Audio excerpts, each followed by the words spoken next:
committed for this, and we want proper discussion, deliberation within the system. And without clarity, only to take the political advantage, BJP and the AD is trying to do this.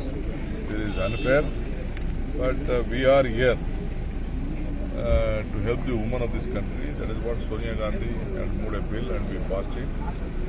And why I think they feel insecure, I think. Tamil Nadu is also opposing the delimitation, yes, sir. yes.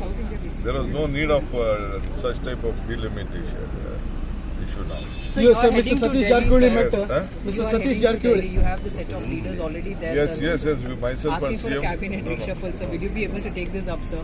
But not now, till 23rd, we are not going to discuss anything. We have to first finish our elections. This is our priority. Now we are going to myself, Chief Minister. We are having a program from Bridge to Bangalore. We have invited various companies, ambassadors, and the various important dignitaries of the world who are in Delhi. So that is from our ITBT ministry is heading there, is organizing that. So we both are going to represent him. Mr. Satish Jarkoli met you, sir. Of course, he is our leader. We will have to work together. Our aim is to bring back 28. To take it from me, 28. The Congress government is in power. Once again, you are confident, sir.